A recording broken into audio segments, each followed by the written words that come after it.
camera, everything else. All right, so check this out, right? One thing that I see a lot of people struggle with understanding is boot priority and understanding how systems boot, right? So back to my PC, my Junker, my Dell Optiplex 710, manufactured 2014, man. 10 years old. Don't we feel old, huh? Man. So all I got, no smoke and mirrors, is the monitor attached to the thing and attached to the PC, and the PC is off, obviously. No hard drive in it, no nothing. Okay. We're going to talk about this guy here soon, but that's what's going on with the system right now. No office, no hard drive with no Windows in it, nothing, right?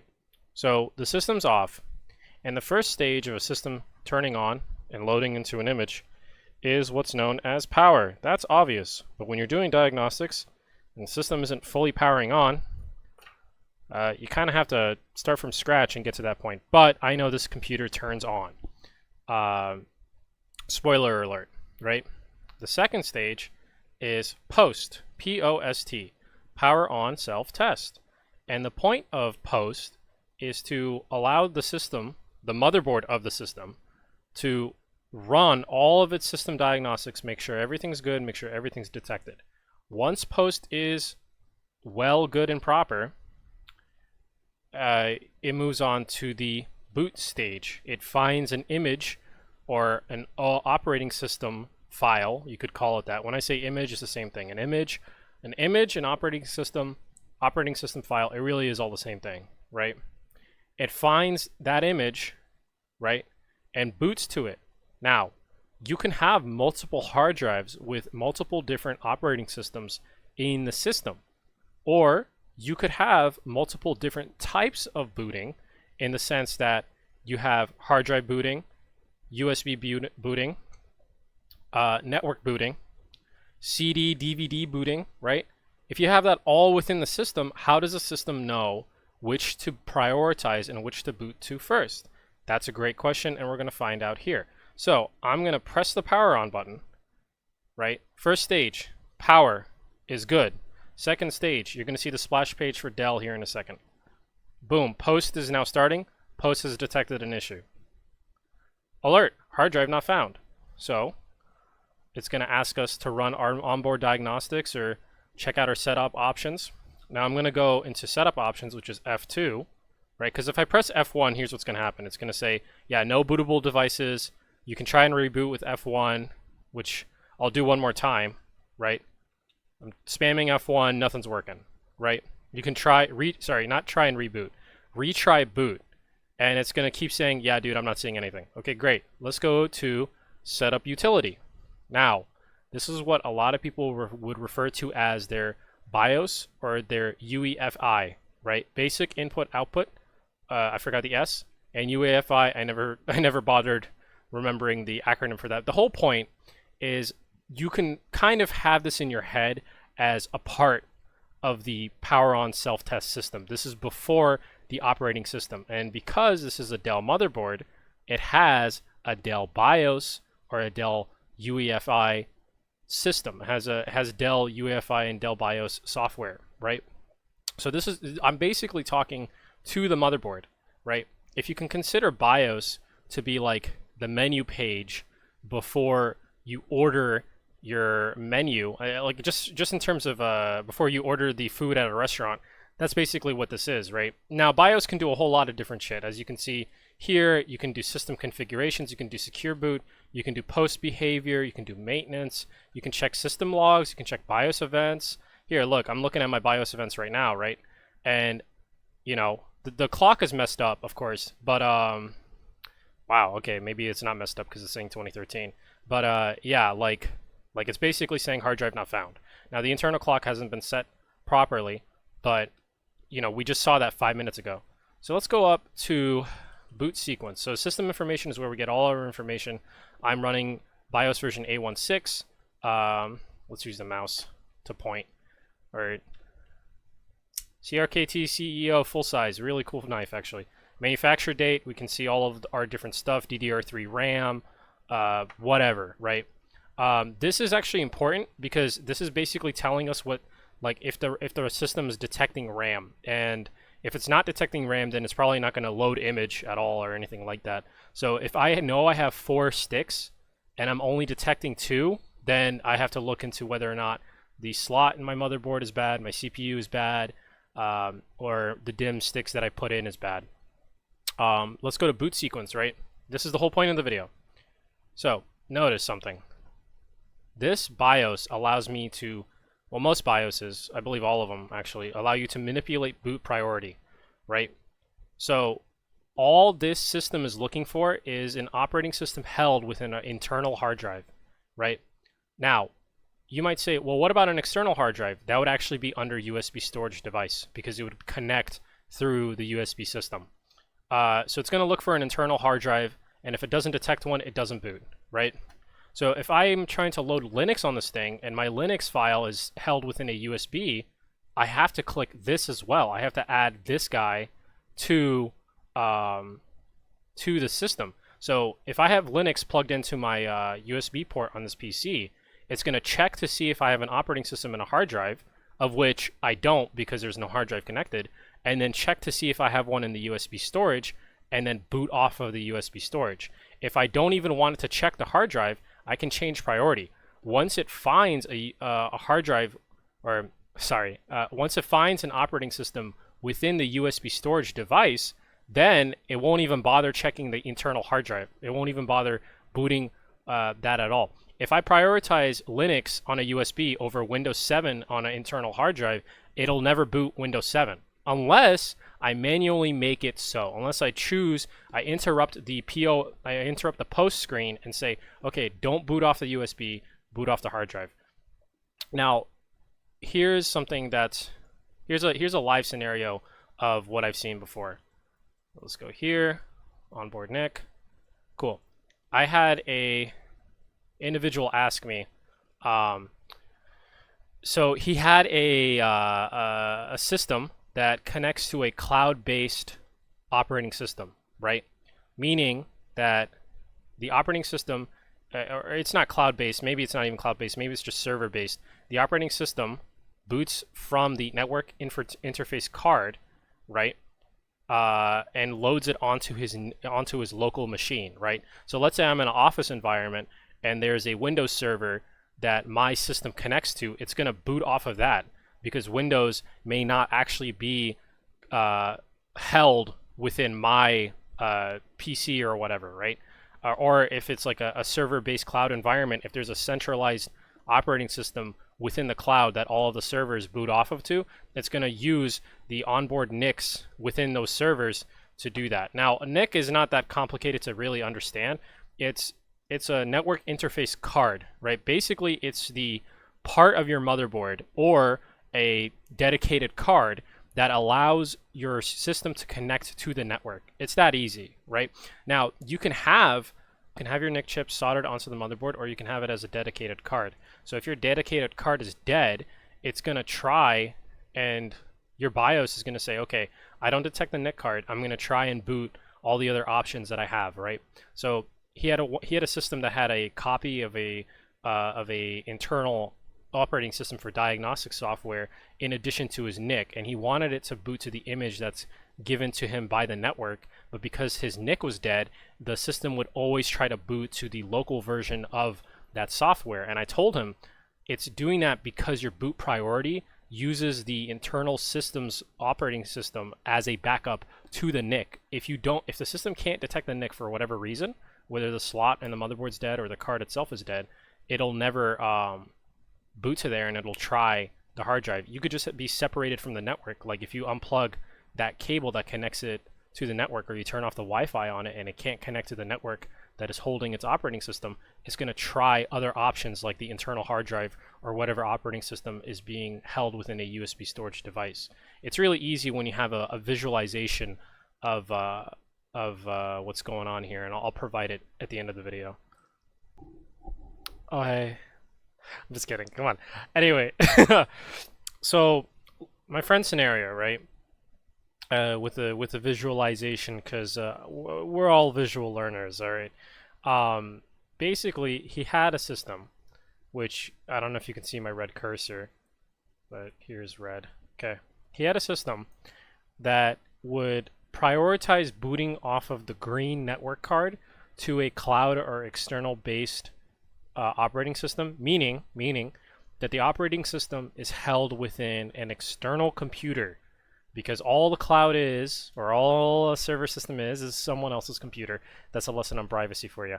But the point is, right, the operating system that he wants is not stored within his machine, right? It gets booted, it pulls the data and boots off of the network, right?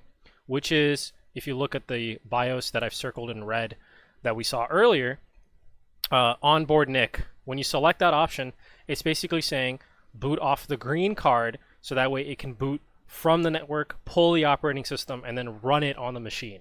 The operating system is not saved to the machine, it's just running on the machine. His situation was exactly how I have it laid out in the circled red screenshot above, right? His system wants to boot off the NIC first, and if it can't do that, it's going to boot off of an internal device, such as a internal hard drive or SSD, which in this diagram over here is the purple device. That's probably an SSD or a hard drive, right?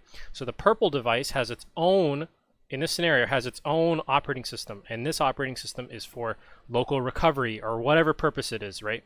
This could also be a scenario in which you have an externally based system like Windows Server 2019, and internally you have a hard drive for Linux, just in case you can't connect to the broader network, right? So his situation was that he wanted, his system's not booting, like nothing seems wrong with the system. All the DIMMs, all the RAM sticks are showing up, all the cables are looking good, everything looks fine physically, nothing's on fire, right? But for whatever reason, the system has a tenacity to ignore anything externally. It doesn't boot off of the green card. It doesn't, spoiler alert, it doesn't detect the green card, right? And even if it does detect the green card, for whatever reason, there's a disconnection with the system that he had, the computer that he had, and the external operating system services that he wanted to connect to boot off of, right? So the system, what it would do is it would try the green card over and over and over again, right? It would loop, keyword loop, right? For you guys in the know. And then it would say, forget this. And then it would boot off of the purple card, off of the purple chip card. Oh my God, I'm stunned. It would boot off of the purple SSD / hard drive and boot local. So he's scratching his head. He's like, dude, obviously nothing's wrong with this system at a hardware level, because it's not, the boot system's not getting interrupted. It can hold an image, it's just the wrong image. And what I had to explain to him was there's actually two operating systems that the system can boot to: the external, which is what you want, and the local, which is what you're getting, right? If you want it to ignore the local and prioritize the external, check the BIOS, see if it's mapped that way, right? Because if this mapping that's circled in red is, if you had it backwards, instead of having onboard NIC on top and hard drive as secondary, it had hard drive as the first and then NIC at the bottom, the NIC is not even going to get a chance to boot, because the system's going to boot to the hard drive and stay there, right? So I said check that priority, and once that's done, check to see if the system can even detect your network interface card, the green card, right? If it can't do that, then it's probably not going to have any chance of, exercising the first option in the BIOS boot priority. That being the case, which was the case, the system couldn't detect the NIC card. The NIC card got super old and just overheated and just wasn't, it was basically dead, right? Him replacing the NIC card allowed him to boot to an external image and, fix the issue that he was having. It's very kind of like, this is a niche example, but this example really highlighted to me the importance of boot priority and understanding how a system gets into the operating system that it wants to get to, because it'll let you understand the system better, in addition to understanding the potential pitfalls that it can fall into to not get to where you want to go. Now the screenshot right above me, the bluer BIOS screen, that's just a little Easter egg for some of the guys in the know that are watching this video. But if you notice, like if you read closely into that into the screenshot right above my head, right, it says boot option 1 is USB hard disk, right? Boot option 2 is USB CD DVD. Boot option 3 is hard disk. Boot option 4 is CD DVD, and then 5 is network. So when it says USB hard disk or USB CD DVD, it's probably referring to an external hard disk and external CD DVD that is being connected through the USB system, like just through a USB port to the thing. So like it's prioritizing a external hard drive before it prioritizes an internal hard drive, because the external hard drive is number 1 and the internal is number 3. And in addition to that, it's not even prioritizing network at all. This system that this is probably being pulled from is probably a system that has no interest, or the person that configured this BIOS has no interest in booting into an externally based or an externally hosted operating system. And most of the time when you have like a home PC, you only care about, you know, the operating system that's, you know, held within the drives within the system, or externally held through a external, you know, media enclosure like this one. So I hope this clears up boot priority and understanding how there's a potential pitfall that can occur if you don't understand the system, how it organizes it, and if it doesn't detect A, it'll default to a B option. Have a great one. Okay, so the reason why I wanted to make this video is because I'm running into an issue regarding a corrupted or Windows corrupted automatic repair looping situation with one of my M.2 SSDs. Now it has a lot of hours on it, but before I mess with it, I'm glad I checked the BIOS, because if I didn't select USB storage, and the only thing, if you remember at the top of the video, was selected was internal HDD, then the system's not ever gonna boot off of my M.2, right? Because it's not even an option that, you know, BIOS thinks that I want. So I'm going to select internal HDD and USB storage device. Now here's the thing I want to show you. There's no internal hard drive, but I do have external USB. So I want to show you what that looks like when I restart my system. What's going to occur is that the system is going to try the internal hard drive, fail, and instead of giving us that screen where we saw earlier where it says try to boot, no option to boot, it's going to try the second one, and we're going to see a Windows sort of screen that says perform automatic repair. It's not going to work. I just needed it to, you know, I just need to mess with it on a device that's outside of my M.2 slot on my own PC down here. So we'll see what happens here, right? So we're going to go and apply. We're going to exit. It's going to try and restart itself, hopefully. Right, I moved to my 720p camera. I apologize. I didn't want to set up my 4K one, just for the purposes of the screen. So splash page, we have the Dell. This is posting. Now it says hard drive not found. So I'm going to click F1 and say continue, right? And then hopefully it's going to boot the Windows that's on my external SSD, because that's the secondary option.